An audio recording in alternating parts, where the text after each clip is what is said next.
Muito bem, dando prosseguimento.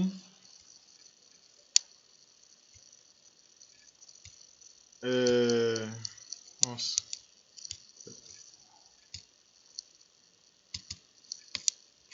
Certo.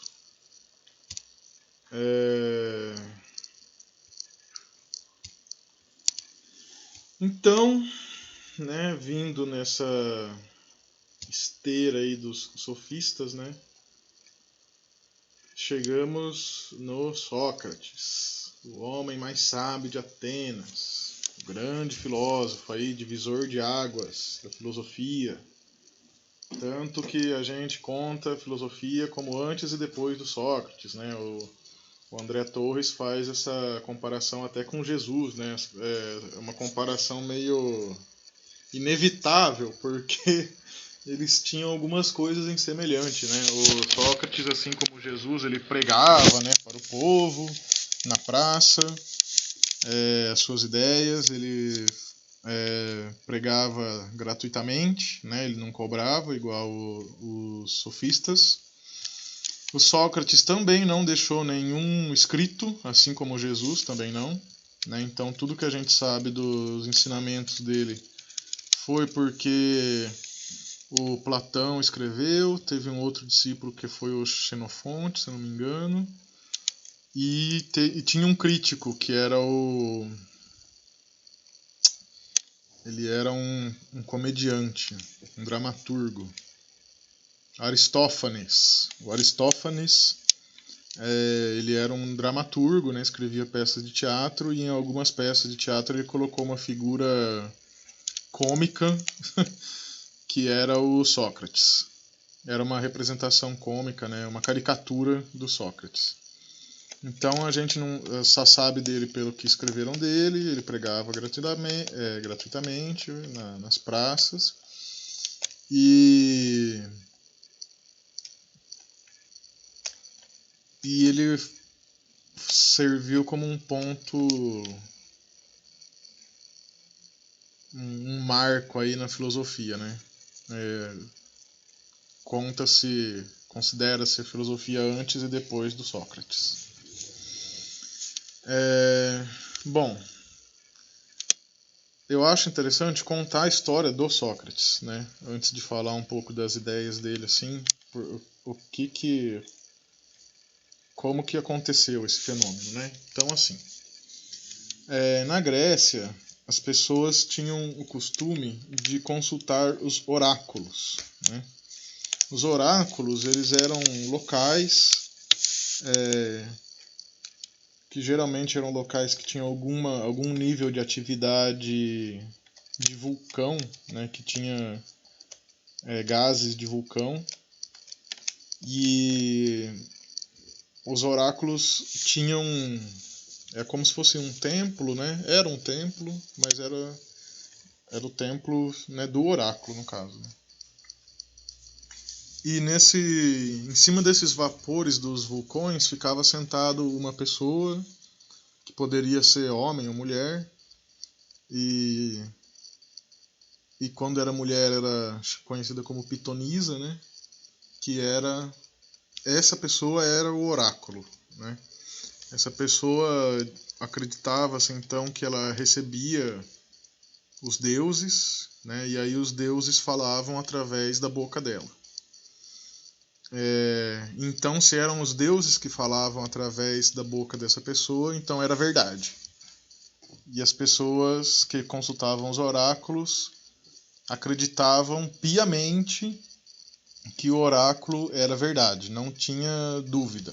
O oráculo falou é verdade. Se vocês pegarem, quem gosta, né, pegar histórias da mitologia grega e tal, vocês veem que sempre tem um oráculo aí no meio que dá algum vaticínio, né? Fala alguma profecia, alguma coisa assim, e essa profecia sempre acontece. Muitas vezes é uma coisa muito importante, né? Tem vários mitos gregos que o oráculo faz parte. Inclusive um mito que vocês vão conhecer muito bem daqui a alguns semestres, que é o mito do Édipo, né? Que tem a ver com a psicanálise, né? O complexo de Édipo. também tem um oráculo aí, tem mais do que um oráculo, na verdade, que participa dessa história. Enfim, mas as pessoas iam mesmo, consultavam os oráculos, e dizem, né, que uma pessoa foi consultar um oráculo lá em Atenas, não, em Delfos, agora não vou lembrar, desculpa, mas foi consultar um oráculo e o oráculo falou assim: procure o homem mais sábio de Atenas. E a pessoa perguntou: e quem é o homem mais sábio de Atenas? É o Sócrates. Ah, tá bom. Então a pessoa foi lá tentar procurar o Sócrates. E o Sócrates, ele foi marceneiro, se eu não me engano, a vida inteira, assim, ele já estava com uma idade avançada. Nunca se envolveu com filosofia, enfim, com esses assuntos. E o oráculo então falou que ele era o homem mais sábio de Atenas, né? Foram procurar ele, bateram lá na porta: ô Sócrates, vem cá, me ajuda com um negócio aqui. Ah, pois não, né? Ah, o oráculo falou que você falou para eu te procurar porque você é o homem mais sábio de Atenas. Ele falou: quê? Como assim, né? Eu não sou ninguém, não sou sábio, nada. Eu sou apenas o Sócrates, né? Moro aqui e tal, né? Nunca me dei esses ares aí de sábio, né? De sabedoria. Ah, não, mas o oráculo falou, então... E aí o Sócrates ficou com aquilo, né? Porque se o oráculo, que era a crença da época, né? Se o oráculo falou, então é verdade, né? E aí ele ficou com aquilo na cabeça, né? Nossa, mas eu não sou sábio, eu não me considero sábio, não sei o que, não sei o que. E aí ele começou então a perguntar para as pessoas, né? Sobre a sabedoria, sobre o que elas sabiam. E aí, aos poucos, ele foi percebendo que as pessoas achavam que sabiam as coisas, mas não sabiam. Então, no livro fala o exemplo de algumas pessoas, que era um general que não sabia o que era coragem, sacerdote que não sabia o que era fé, né? Então, assim, como que essas pessoas... O general não sabe o que é coragem, ele deveria ser a pessoa que mais deveria saber o que é coragem. O sacerdote não sabe o que é fé. E aí, então, ele foi perguntando para essas pessoas, foi refletindo, até que ele chegou nessa formulação, né, que é muito conhecida dele, né, que a frase dele mais conhecida, que é o só sei que nada sei. Porque ele pensava assim: bom, então essa pessoa que eu achei que saberia tudo desse assunto não sabe. A outra pessoa que eu achei que saberia tudo de tal assunto também não sabe. Ninguém sabe nada. Na verdade, né?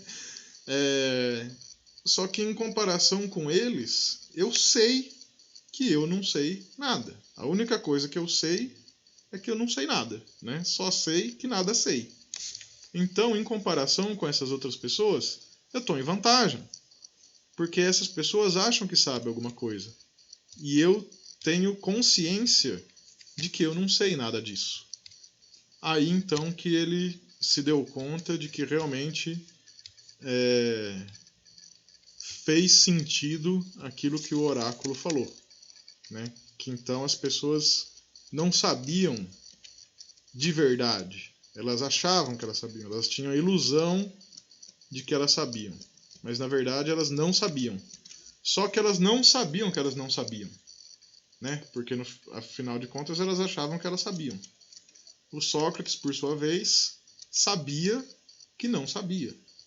Então, por isso, tinha consciência de que não sabia. Então, por isso, ele estava numa posição melhor, né? Relacionada à sabedoria do que todas essas pessoas com quem ele conversou. Então, é aí que ele chega nesse ponto do só sei que nada sei. Faz sentido, queridos? Se não faz, comentem aí que aí eu tento responder ou contar de outra forma. Mas eu gosto de contar essa história assim, que de onde que surgiu o Sócrates, né? Então é isso, um pouco. É uma coisa meio lendária, né? Mas se for pegar lá da Grécia, é tudo meio lendário, né? Até o Platão mesmo, ele escreve muitas coisas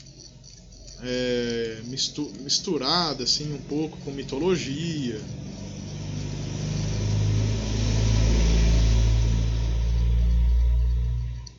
Nossa, que barulhão. Mas é isso. É isso, a aula remota é isso aí. É... Muito bem, se vocês tiverem alguma dúvida, pergunta que aí eu tento responder ou contar de outra forma, mas eu achei importante contar essa história do Sócrates, né? Apesar de ser meio lendária, o Platão também ele coloca algumas coisas de mitologia, né? Filosofia dele, enfim.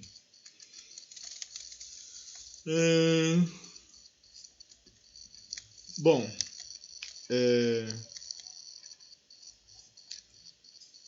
o Sócrates, então, ele acaba sendo um representante do antropocentrismo filosófico, né?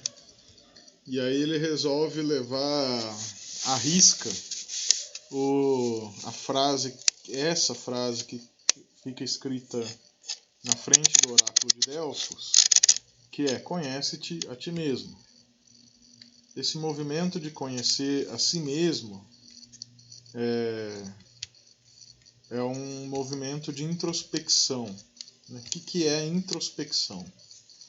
É observar a si próprio, observar assim, no sentido de conscientizar-se, né? Não só observar com os olhos, né? Mas observar com a consciência, vamos dizer assim, né? Se conscientizar de si.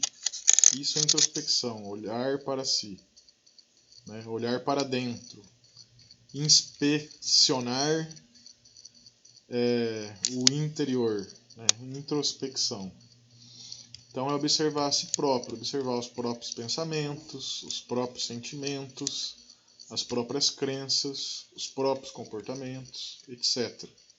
Quando você observa a si próprio, você aprende com si próprio, né? Você é o seu maior professor, né? Seguindo esse método da introspecção. Você aprende com si próprio, se observando. A introspecção futuramente vai ser muito importante para a psicologia. Mas aí a gente vai abordar isso no momento propício. Bom, então tem a frase lá do oráculo de Delfos, conhece-te a ti mesmo. A frase do Sócrates, né? Só sei que nada sei. Que é um pouco essa historinha que eu contei, né? Acho que deu para perceber. Que para se chegar à verdade em si, a verdade verdadeira, o primeiro passo que a gente tem que dar é romper com a ilusão de saber. É preciso romper com a ilusão de saber a verdade para se chegar à verdade em si. Certo? O Sócrates não, o André Torres, ele coloca lá que o Sócrates, conforme ele vai questionando as pessoas, né, e vai derrubando uma por uma as certezas que essas pessoas tinham, no final das contas ele percebe que o que eles achavam que era conhecimento não era conhecimento, era opinião, era doxa, né? E enquanto que o conhecimento fundamentado é episteme. Então, lembro que eu falei para vocês de epistemologia, né? A epistemologia é o estudo do conhecimento, estudo da ciência. E a doxa, ela é a opinião. A opinião ela está mais próxima, né, do senso comum, mais próxima da crença, que você não consegue fundamentar. Então, se vai questionando, uma hora ela não se sustenta, né, porque não tem fundamento. Então, para chegar à verdade das coisas em si, né, a verdade verdadeira, o primeiro passo é romper com a ilusão de que a gente sabe alguma coisa. Né? Se você já sabe tudo, por que você vai querer aprender alguma coisa? Você já sabe, né? Não precisa. Agora, se você reconhece que talvez você não saiba, que você talvez o que você sabe, que você acha que é verdade, talvez não seja, aí você tem a possibilidade de aprender alguma coisa, no mínimo, né? Não chegar à verdade das coisas, né, total, enfim, mas pelo menos aprender alguma coisa, observar de outro ponto de vista, né? Para isso tem que ter uma maleabilidade, né? Então, um dos métodos do Sócrates então tem a questão da introspecção, aprender consigo próprio, né? O Sócrates usava a ironia. De que forma? Ele simulava a ignorância.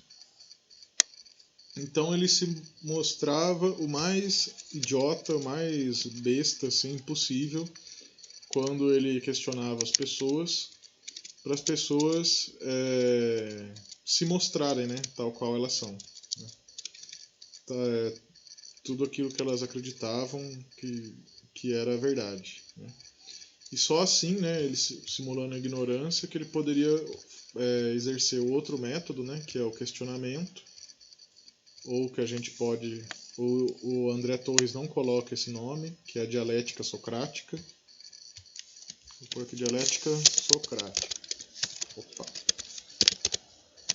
Porque tem várias dialéticas. E através dessa dialética, desse questionamento, o que é dialética? Dialética vem de diálogo, né, de conversar. Então ele ia conversando com a pessoa, ia perguntando, e através desses questionamentos, dessas perguntas, fazendo parte, né, desse método, é a maiêutica socrática. Então ele vai perguntando, fingindo ignorância, derrubando as certezas, as opiniões da pessoa uma a uma, até que a pessoa chegasse ao conhecimento verdadeiro, né? Que tivesse limpo de todas as opiniões, todos os preconceitos, todas as crenças, etc. Sem fundamento. Né? Maiêutica, né, significa dar a luz ao conhecimento. Dar a luz ao conhecimento. Por quê? Porque o Sócrates ele acreditava que o conhecimento está dentro de nós e que cabe trazê-lo para fora, a partir de nós próprios. Tem algumas correntes da psicologia que vão levar isso mais a sério ou menos, né, dependendo da corrente. De que nós já temos em nós tudo que a gente precisa, só precisamos manifestar, né, isso que está dentro de nós. Isso é como o Sócrates compreendia conhecimento, né, que ele sai de dentro da gente. Precisamos parir esse conhecimento.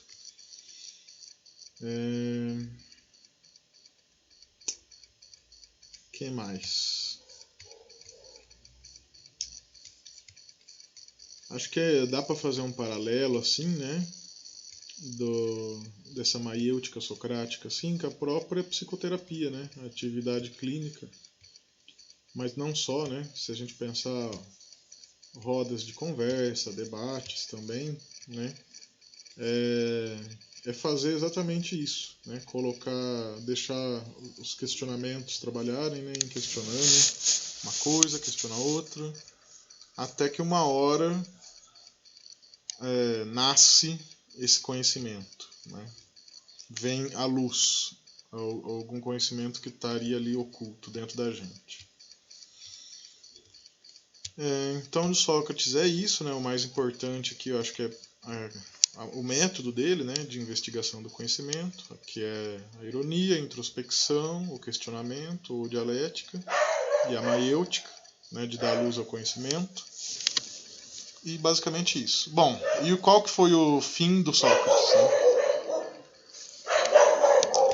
Né? Apesar da gente... Ai meu Deus, essas cachorras. Agora elas pararam. Bom, então, né, apesar de a gente pensar assim, às vezes, pelo menos tem um pouco essa fantasia assim, nossa, parece que a Grécia era tão avançada, né, tão evoluída, tão aberta, tão livre, mas parece que não era tanto assim, né? Porque o Sócrates ele vai ser acusado de corromper a juventude, de negar os deuses, por conta do trabalho que ele fazia nas praças com as pessoas. Ele tinha muitos seguidores, discípulos. Você pega os livros do Platão, né, que é o principal discípulo aí do Sócrates, que registrou os ensinamentos dele. Ele fala que tinha até general que andava atrás do Sócrates, enfim. E isso acabou gerando um incômodo, né, na sociedade. Ele foi acusado disso e condenado. Ele fez a defesa dele. Quem quiser ler, tem 2 apologias de Sócrates, uma é do Platão e a outra do Xenofonte. Mas no final das contas ele é condenado e ele poderia escolher, né, na verdade, o que ele a pena que ele iria sofrer.